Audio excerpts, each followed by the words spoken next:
नमस्कार, समय चक्रको नयाँ श्रृङ्खलामा यहाँलाई हार्दिक स्वागत छ दर्शकवृन्द। म विक्रम श्रेष्ठ। अहिले राम्रै जागिरी जीवन गरेर महिनामा 25-30 हजार कमाउने र गुजारा चलाउनेहरू महँगीको आहालमा यसरी डुब्दैछन् कि दर्शकवृन्द, आफ्नो महिनाको पारिश्रमिकबाट 15 दिनको खर्च धान्न पनि काठमाडौँमा मुस्किल पर्दैछ। यति नालायक नेतृत्व राज्यले अहिले खेपिरहेको छ।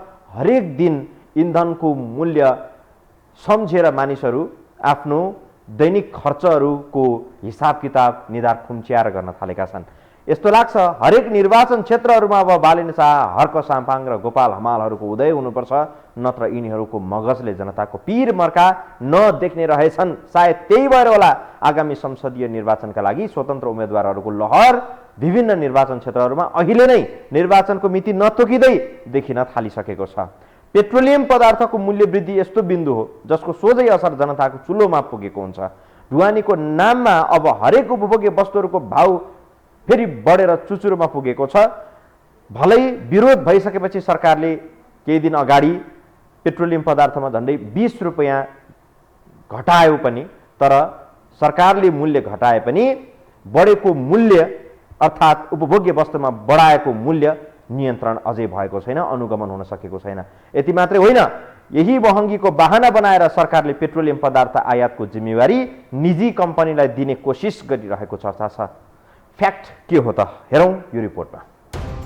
नेपाल सरकारको पूर्ण स्वामित्वमा रहेको नेपाल आयल निगमलाई निजीकरण गर्ने चलखेल सुरु भएको छ। सरकारी स्वामित्वको आयल निगमलाई टाट पल्टाएर व्यक्ति पोस्ने गरी निजीकरण गर्न लागि जानकारहरू बताउँछन्। हप्तै पछि मूल्य वृद्धि गरेर जनताको ढाड सेकिरहेको सरकारले सायद अब आयल निगम जोगाउन सकेनौँ भन्दै कुन दिन हात उठाएको घोषणा गर्नेछ अनि कति बेला आयल निगम आफ्नो पोल्टामा आउँछ भनेर दिनगन्ती गरेर बसेका निजी माफियाहरू भोलिपल्टदेखि मोटाउन थाल्नेछन्।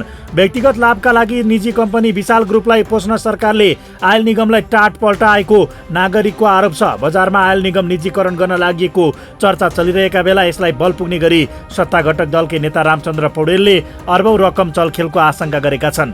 करोड होइन, अर्बौंको चलखेल गरेर सरकारले आयल निगमलाई व्यापारीको हातमा दिन लागेको पौडेलको आरोप छ। कमसेकम मेरो कुरा जाओस्। अहिले पनि म फेरि पनि सुन्दैछु आयल निगमलाई पनि यो यस्तै चाहिने उसमा व्यापारीको हातमा दिने चलखेल हुन भइरहेका छन् र तपाईँहरूलाई म सुनाउन चाहन्छु। यो चलखेलहरू जो हुन्छ नि, यो चलखेलको पछाडि करोडको कुरा छैन, अरबौँका कुरा छन्। अरब कमाएपछि त्यो नेतालाई कसले छुन सक्छ? अनि तिनीहरू त सधैँभरिको आजीवन राजा भइहाले नि। त्यो राजतन्त्र जन्मनी कसरी हो, सत्ता कसरी बलियो बनाउँछन्, किन बलिया भएका छन्, कहिले कसैले छुन नसक्ने भएका छन्, कसरी भएको छ? यो कहाँबाट यो देशको प्रजातन्त्र कहाँ छ? मुलुकको संसदीय प्रणाली हामी भनिरहेका छौँ। सत्तारूढ दलकै नेताको आशंका र नागरिकको अनुमान लगभग सत्य साबित हुने देखिएको छ। विगतमा निरन्तर मूल्य वृद्धि गरेको सरकारले घाटा खेप्न नसकेको बहानामा निगमलाई व्यापारीको जिम्मा लगाउने देखिन्छ। व्यापारीको साँठगाँठमै राज्य सत्ता सञ्चालन गरिरहेका देउवाका लागि यो ठूलो कुरा नहुन सक्छ। विगतमा पनि काङ्ग्रेस र कम्युनिस्टको पालामा यो देशका कति उद्योग धन्दा टाट पल्टिएर कौडीको भावमा निजी व्यापारीको हातमा पुगेको छ भने कति बन्द भएका छन्। नेपालमा आयल निगम यसरी धराशायी हुनुको पछाडि, आयल निगम घाटामा जानुको पछाडि के भने अनुचित रूपमा कर लिने, त्यो कर चाहिँ अब सम्बन्धित नेपाल आयल निगमको विकास, त्यसको चाहिँ सम्वर्धन र यो मूल्य स्थिरीकरणमा खर्च नगरेर सरकारले आफ्नो अरू काम व्यवहारको लागि चाहिँ खर्च गरिरहेको छ। जस्तो भन्नुहोस् न, 7वटा मन्त्रालय हिजो थियो, आज चाहिँ तपाईँको बागमती प्रदेशले 14वटा मन्त्रालय बनायो। यस्तै गरेर सबै प्रदेशहरूले मन्त्रालयको सङ्ख्या बढाएका छन्, कार्यकर्ता भर्ती केन्द्र बनाएका छन्। त्यस्तो अवस्था भइसकेपछि अब तपाईँ यो बुढी गण्डकीका नाममा, बुढी गण्डकको आयोजनाका नाममा पूर्वाधार विकास खर्च भनेर अहिले चाहिँ 80 देखि 90 अरब रुपियाँ चाहिँ जम्मा भएको छ। सरकारले त्यो पैसा त दिनु पऱ्यो नि त। त्यो त हामी उपभोक्ताबाट आयल निगमले उठाएको पैसा हो नि। त्यो बुढी गण्डकको लागि त्यो कुनै बेलामा चाहिँ पेट्रोलियम पदार्थको मूल्य कम थियो, त्यस कारणले गर्दा हामीले चाहिँ त्यो योगदान गरे हौँ। त्यो पैसा त अहिले सरकारले फिर्ता गर्नु पर्यो नि त। किनभने आयल निगमसँग यति बेला मौजात रकम छैन भने टाट पल्टिएको भन्दै आफ्नै मुकाम धरौटी राखेर ऋण लिने तर्खरमा छ। यसले पनि निरन्तरको घाटा देखाएर निजी कम्पनी विशाल ग्रुपलाई पोस्न यो प्रपञ्च रचिएको धेरैको आशंका छ। जुन किसिमका तपाईँ हल्ला भन्नुभएको त्यो हल्ला नै हो कि माफियाहरूले नेपाल आयल निगमलाई कमजोर बनाएर सरकारलाई बदनामी गराएर त्यसको शक्ति आफूमा हत्याउन खोजेको प्रयास हुनसक्छ। पेट्रोलियम पदार्थ जस्तो संवेदनशील विषयमा सरकारले त्यसै हचुवाको भरमा निजी क्षेत्र प्रवेश गराउने, निजी क्षेत्रलाई जिम्मा दिने, आयल निगमलाई सिद्ध्याउने, टाट पल्टाउने भन्ने कुरामा म चाहिँ विश्वास त छैन, विश्वास पनि गर्दिनँ। जहाँसम्म लाग्छ जुन किसिम हल्लाहरू बजारमा आइएको छ, फलानालाई दिँदैछ, ढिसानालाई दिँदैछ, यो त आजभन्दा 4-5 वर्ष अगाडि जब चाहिँ नाकाबन्दीको समयमा तत्कालीन सरकारले नै निजी क्षेत्रका व्यवसायहरूलाई पेट्रोलियम पदार्थमा चाहिँ व्यापार गर्नलाई भित्रै आउने, चाइना लगायत देशबाट चाहिँ पेट्रोल ल्याउने भनेर जुन सुरुवात गरेको अवस्था थियो, ती कुराहरूलाई आधार मानेर हल्ला मचाएको हुनसक्छ। त्यस कारणले हामी सबै सचेत बुद्धिजीवी नागरिक, सञ्चार माध्यम, देशभक्त नागरिकहरूले पेट्रोलियम पदार्थ जस्तो संवेदनशील विषय नेपाल सरकारको पूर्ण स्वामित्व रहँदाखेरि त यस्तो किसिमको अस्वाभाविक रूपमा बजारमा यसले हलचल मचाइरहेको अवस्था छ। भोलिका दिनमा यो निजी क्षेत्रको भरमा जाने बित्तिकै जनसमस्या उत्पन्न सक्छ। त्यस कारणले यो हल्ला नै हो। जहाँसम्म लाग्छ मलाई सरकारले त्यसै बिना अध्ययन, बिना योजना, बिना कार्ययोजना दिन्छ, दिइहाल्छ, निगम सिद्ध्याउँछ, निगमलाई टाट पल्टाउँछ भन्ने कुरा चाहिँ हल्ला मात्रै हो। सरकारले सरकारी तवरमा चलेका निकायहरूलाई दिनानुदिन धराशायी बनाउने र अन्ततः निकम्मा बनाएर निजी संस्थानलाई जिम्मा लगाउने कार्य पहिलेदेखि गर्दै आएको हो। यसैगरी नेपालका थुप्रै उद्योग धन्दा, कल कारखाना र निकायहरू ध्वस्त पारिएको छ। राष्ट्र खोक्रो हुने र व्यक्ति मोटाएर सम्हालि नसक्नु हुने स्थितिमा देश पहिलेदेखि नै घस्रिँदै आएको हो। इन्धन आयात र बिक्री वितरणको जिम्मा सरकारले निजी क्षेत्रलाई दिने तयारी गरेको चर्चाले सबैतिर तरङ्ग पैदा भएको छ। 2068 सालमा जारी भएको मुद्दा परेपछि खारेज भएको पेट्रोलियम नियमन आदेशलाई पुनः ब्यौताउने दाउमा अहिलेको सरकार, त्यसमा पनि उद्योग मन्त्री दिलेन्द्र प्रसाद बडु सक्रिय रहेको चर्चा छ। तत्काल पेट्रोलियम नियमन आदेश ब्यौताएर विवादास्पद व्यापारिक समूह विशाल ग्रुपलाई इन्धन आपूर्तिको जिम्मा दिने खेल भइरहेको उपभोक्ता अधिकारवादीहरूको दाबी छ। अझै पेट्रोलको मूल्य बढाउने र जनतालाई अचाकली महँगीको मारमा परेको अनुभूति गराई इन्धनमा आयातमा सरकार असफल भएको सन्देश दिएर निजी क्षेत्रलाई जिम्मा लगाउने भ्याउनमा रहेको खबर छ, जुन चिन्ताजनक विषय हो र सचेत भएर यसको निगरानी गर्न जरुरी नै छ। बाँकी प्रसङ्ग हामी जोड्नेछौँ ब्रेकपछि।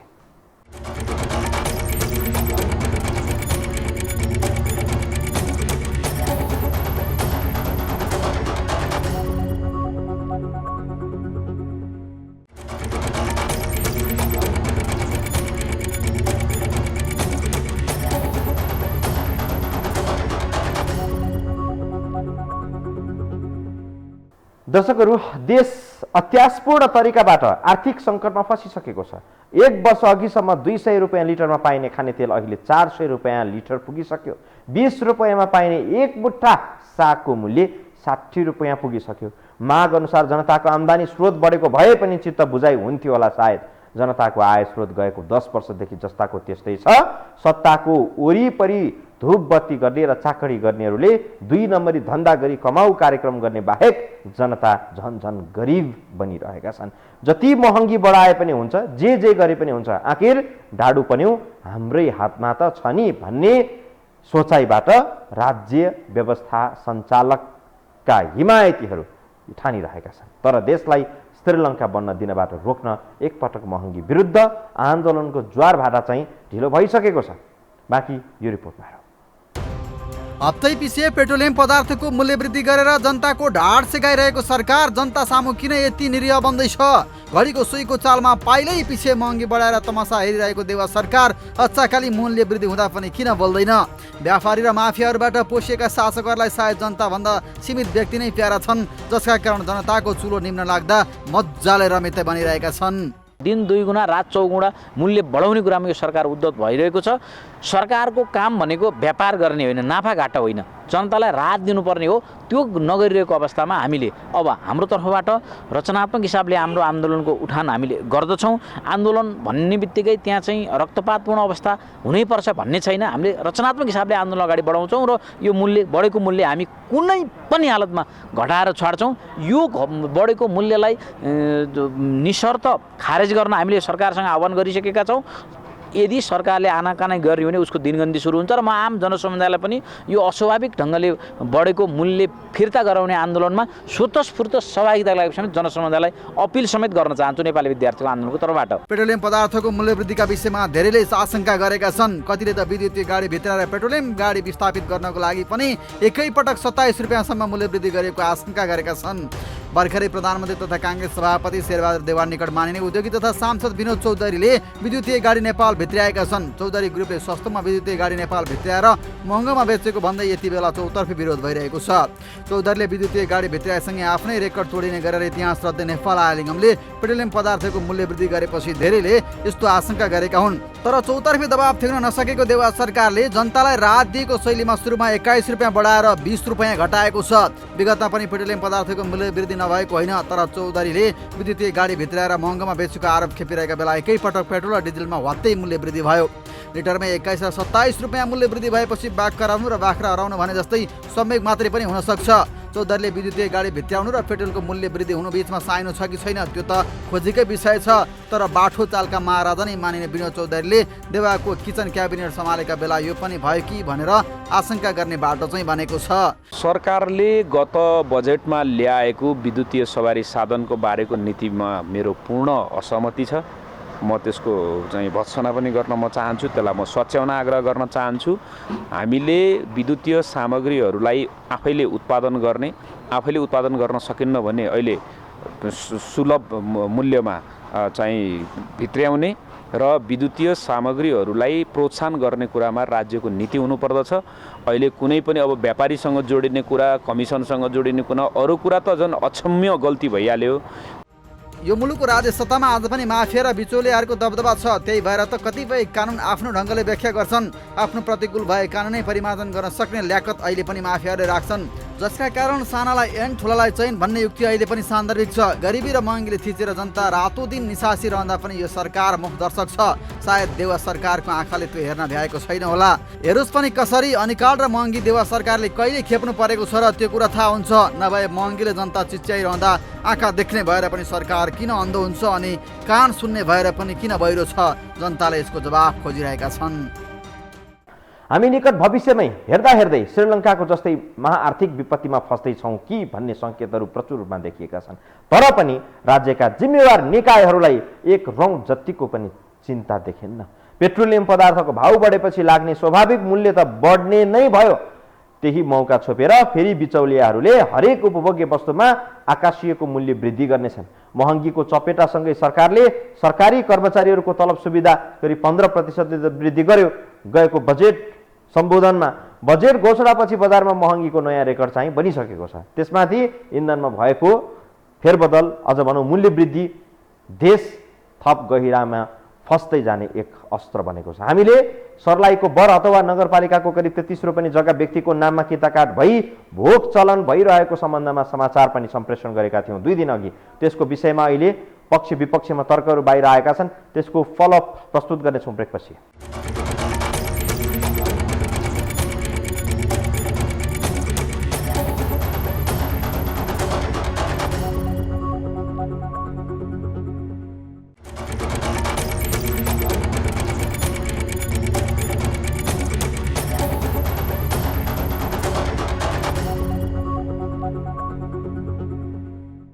सर्लाहीको झन्डै 33 रोपनी सरकारी जग्गा दुरुपयोग गरी आर्थिक कारोबार नै गरेको विषय हामीले गत मङ्गलबारको कार्यक्रममा प्रसारण गरेका थियौँ। यो अङ्क प्रसारण भइसकेपछि सर्लाही बर अथवामा केही भ्रम, केही शङ्का र केही डर पैदा भएको देखिएको छ। हामी मूल मर्म सरकारी ऐलानी जग्गा भूमिहीनहरूलाई भोगचलन गर्न कानुनी रूपमै दिएको छ, त्यसमा भन्नु केही छैन। तर ऐलानी जग्गा बिक्री गर्न, किनबेच गर्ने अधिकार कानुनको कुनै पनि दफामा लेखिएको छैन। अनधिकृत रूपमा बिक्री वितरण गर्ने कार्य आखिर कहिले रोकिएला भन्ने हो हाम्रो मूल मर्म। हाम्रो समाचारबाट जग्गा भोगचलन नै गर्न नपाइने हो कि भन्ने भूमिहीन त्यहाँका नागरिकप्रतिको शङ्का या भनौँ गलत मानसिकता बसेको छ भने हामी त्यसबारे स्पष्ट गर्न चाहन्छौँ। बाँकी यो रिपोर्टमा हेरौँ। सर्लाहीको झन्डै 33 रोपनी सरकारी जग्गा दुरुपयोग गरी आर्थिक कारोबार नै गरेको सूचना सहितको गम्भीर विषय समय चक्रमा गत मङ्गलबार प्रसारण भएको थियो। तराईमा ज्यादा र देशभर सरकारी एलानी जग्गा व्यक्तिका नाममा राखेर भोगचलन हुँदै आएको छ। एलानी जग्गा भूमिहीनहरूलाई भोगचलन गर्न सरकारले नै कानुनी रूपमा खुला गरेको छ। तर आर्थिक कारोबार गरेर बिक्री वितरण गर्ने अधिकार भूमि व्यवस्था ऐनमा गरिएको छैन। तर सर्लाहीको बर अथवामा यसरी बिक्री वितरण भइरहेको बारे हामीले विषयवस्तु ध्यानाकर्षण गराउने कार्य समय चक्रमा गरेका हौँ। कार्यक्रममा बर अथवा नगरपालिकाको मेयर कल्पना कटवालको समेत नाम जग्गा किनबेच कारोबारमा संलग्न रहेको हामीलाई प्राप्त प्रमाणमा देखिएको थियो। तर आफू यस्तो क्रियाकलापमा संलग्न नरहेको, बरु एलानी जग्गामा धनी पूर्जा बनाई व्यक्तिको नाममा ल्याउने कार्य रोक्न आफू सक्रिय रहेको बताएकी छिन्। उनले यसअघि तत्कालीन भूमि मन्त्री पद्मा अर्याललाई समेत बर अथवामा बोलाएर यस्ता कार्य रोक्न पहल गरेको समेत कटवालको दाबी छ। उनले बर अथवामा एलानी जग्गाको दुरुपयोग गरेको तर आफू त्यसमा संलग्न नरहेको स्पष्ट पारेकी छिन्।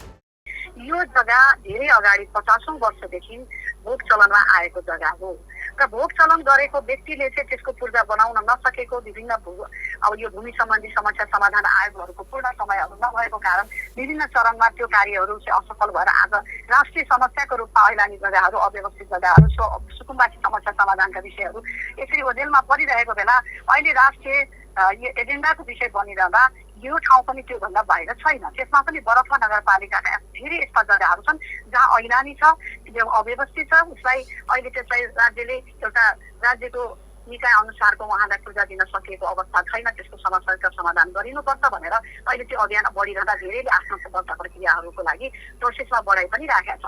र यो जग्गा जुन हो यो चाहिँ के हो भने यहाँलाई मैले प्रश्न भन्न चाहे, यो जग्गा बिचमा एउटा जोटाहाको हामी जोतको पोत नै कायम हुनुपर्छ भनिन्छ।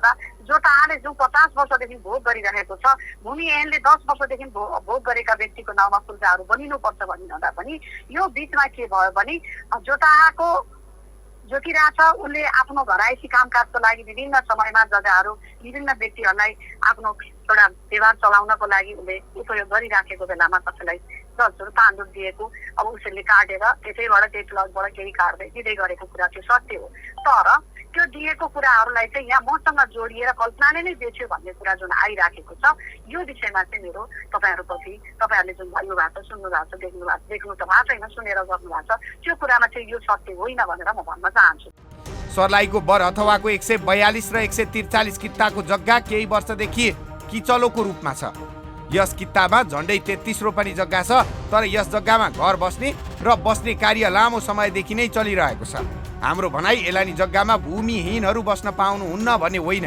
विधि अनुसार भोग चलन गर्नु कसैको टाउको दुखाइको विषय बन्न जरुरी छैन। हाम्रो मूल प्रश्न सरकारी जग्गा मोटो रकममा किनबेच हुने स्थिति कसरी आयो, कसले गराइरहेको छ? पूर्व सांसद हरि उप्रेतीले यस विषयको सत्य तथ्य छानबिन हुनुपर्ने बताएका छन्। उनले समय चक्रमा प्रसारण भएका सबै विषय सत्य नभएको दावी गरेका छन्। त्यसपछि त्यसलाई आन्दोलनको रूप लियो त्यसले है। त्यसमा हामीले बोल्यौँ र हामीले त्यो आन्दोलनलाई हाँक्यौँ, हामीले नै नेतृत्व गर्यौँ र पद्मा अर्याल त्यतिखेर भूमि सुधार मन्त्री हुनुहुन्थ्यो। त्यसपछि पद्मा अर्याललाई यी बरथामा हामीले ल्याएर हजारौं जनताको सामनेमा त्यो सम्पूर्ण लाल पूर्जाहरू च्यात्ने काम भयो, खारेजी भयो। त्यो हामीले नै गरेको हो हाम्रो नेतृत्वमा, पद्मा अर्याल मन्त्रीको नेतृत्वमा हाम्रो आन्दोलनको चाहिँ हामी अभियन्ता नै हो। अब त्यस्तो मान्छेहरूले त्यहाँ चाहिँ अब त्यसमा त्यति मात्रै जमिन होइन, त्यसमा धेरै जमिनहरू थियो। बरसबाको सार्वजनिक जमिनहरू पनि थियो। हजरियापट्टि त्यही वार्डको 4 नम्बर वार्डको जमिन थियो जुन पहाडबाट झरे, त्यसपछि 3 पुस्तासम्म कमाए, त्यो चाहिँ त्यसको चाहिँ पूर्जा पाएका थिएनन्, तिनीहरूको पुँजीवास लागेको थियो, रुवावासी थियो। त्यो रुवावासी गरेको भिडियो पनि त यहाँलाई चाहिन्छ भने हामी हालिदिन्छौँ है। त्यसपछि त्यो जमिनहरू हामीले प्रतिबद्धता जाहेर गरेर तपाईँहरूको जमिन जसले पूर्जा निकाले पनि त्यो पूर्जा च्यातेर तपाईँहरूको चाहिँ हस्तान्तरण गर्छु भनेर त्यो काम हामीले पुरा पनि गर्यौँ। नेकपा एमाले बर अथवा कमिटीले समाचारमा आएका विषयको खण्डन गरेको छ। यो क्षेत्र अहिले धेरै घरले भरिभराउ छ। कित्ता नम्बर 142 र 43 को जग्गा व्यक्तिले खाएको भन्दै अहिले अख्तियार दुरुपयोग अनुसन्धान आयोगमा उजुरी पनि परेको छ। जग्गाको क्षेत्रफल कित्ता नम्बर 142 मा 12 कट्ठा, 143 मा 1 बिघा 17 कट्ठा 10 दूर छ। दुवै जग्गा जोड्दा 49 कट्ठा 10 दूर हुन आउँछ। यस जग्गामा भइरहेको वास्तविकता अनुसन्धान गर्न र दोषीलाई कारबाही गर्न सरकारवालाहरूले ढिलो गर्नुहुन्न। तराईमा ज्यादा अनि देशभर सरकारी ऐलानी जग्गा व्यक्तिको नाममा राखेर भोगचरण हुने क्रम बढ्दै गइरहेको छ। ऐलानी जग्गा भूमिहीनहरूलाई भोगचरण गर्न सरकारले नै कानुनी रूपमा खुला गरेको छ। तर आर्थिक कारोबार गरेर बिक्री वितरण गर्ने अधिकार भूमि व्यवस्था ऐनमा गरिएको छैन। हामीले मूल रूपमा जनप्रतिनिधि समेत रहेका कारण उहाँ समेत जोडिएको घटनालाई प्राथमिकतामा राखेका हौँ। बरहथुवा नगरपालिकाको मेयरका विषयमा उहाँले समाचारको खण्डन पनि गरिसक्नु भएको छ। त्यसका लागि हामी स्वागत नै गर्दछौँ। तर विषयवस्तुको मूल कुरा ऐलानी जग्गाको भोग चलन कानुनसम्म छ, तर बिक्री वितरण कार्य वर्जित छ। यसलाई तत्काल रोक्न जरुरी छ। यसकारण हवस् त दर्शकवृन्द, आजलाई समय चक्र यति नै। बिदा दिनुहोस्। नमस्कार।